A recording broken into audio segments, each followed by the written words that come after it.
Ito po ang papuntang bayan. Yung pong kalsadang yan. Ito namang kalsadang ito ang papunta pong Inarawan, Mahabang Parang, Karamagit. Yan po hanggang sa dulo ay Putik, kung tawagin Barangay Putik. At saka San Andres. Ito naman po yung dati kong manukan na napatigil na dahil nagka-problema sa market. Ito po ang aking bahay na tinitirahan dito sa bukid. Nag-iisa po ako dito.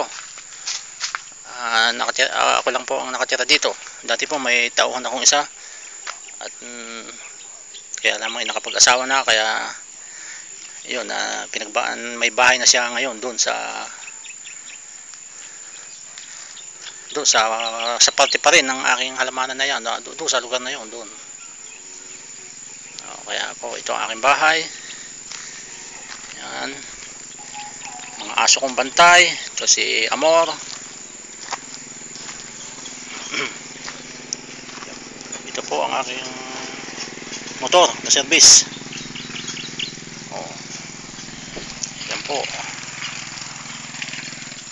Ito naman po ay aking kulungan ng manok. Yan po ang pinakambahay ng aking manok.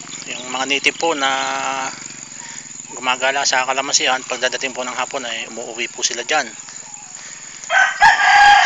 Sa ngayon nga po ay ang oras ngayon ay alas 5:30. Kung mapapansin nyo ay sila ay naririyan na. Yung iba naman po ay wala pa at naghahanap buhay pa, ika nga.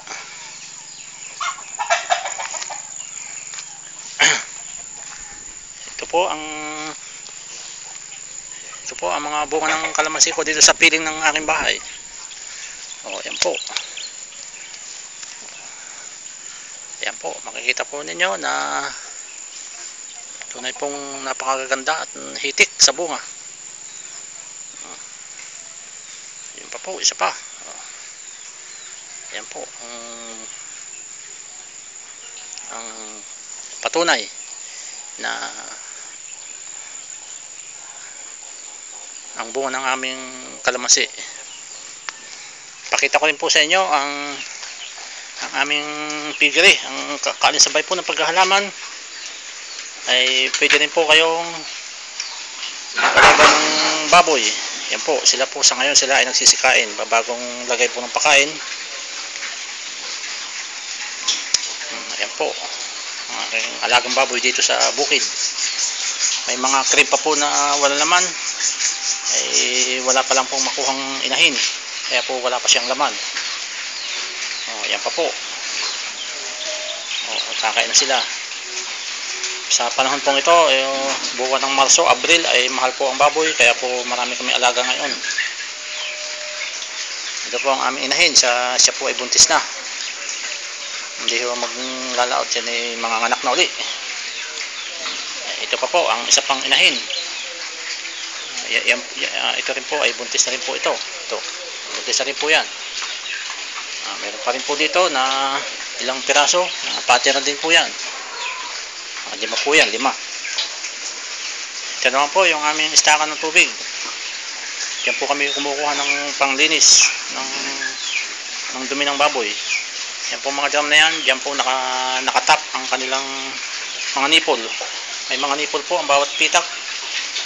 At hindi yan po nakatap sa 3 drum na yan, magkakadikit po yan. Yan po nilalagyan ko naman, pagkaubos na nilalagyan ko ng tubig sa water pump. May motor po akong ginagamit doon, at kung makapansin nyo may hose dyan, itinataas ko lang po yan para ang tubig ay sumalta dyan sa drum. Ganun po.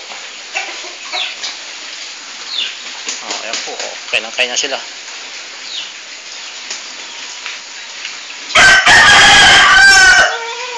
Ayan po. May hindi po ako ditong isang panlaban, ika nga.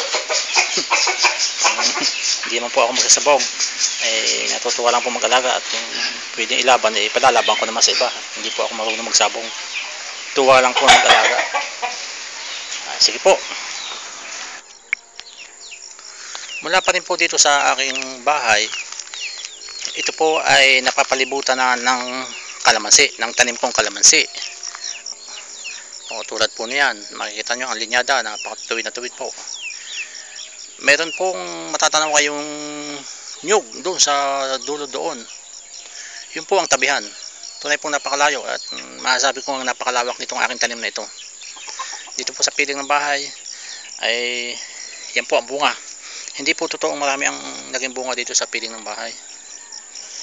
Ito, dahil nga po ang lubos, ang kalaban, ang madalas na kalaban ay insekto. At nung panahon pong ini-spray ito ay nasasalitan po kami ng ulan. Kaya po yan ay medyo, sa tingin ko ay medyo mahina ang bunga dito sa piling ng bahay. Yan po. Medyo hapon na po, kung kaya medyo madilim na. Hayaan nyo at bukas ay kung maganda ang panahon ay patuloy kong kukunan ang kalamansian para makita ninyo. Yan po ang linya. Pag sa nakaharap kayo sa silangan, yan po ay tuwid na tuwid. Dito naman po sa silangan bandang kaliwang konti ay medyo sa hirisan, tuwid pa rin po yan. Dahil nga po ito nung itanim namin ay eskwalado. Ang pinag-eskwala po namin dito ay plywood. Plywood po ang aming ginamit para halos perfecto ang sukat. Yan po. Yan pong punong yan. Ayan po ang puno, ang bunga. Tunay pong nakakatuwa.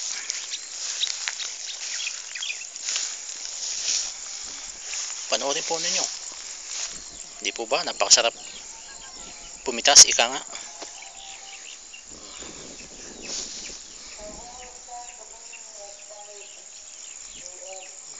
Yan po ang aking bahay.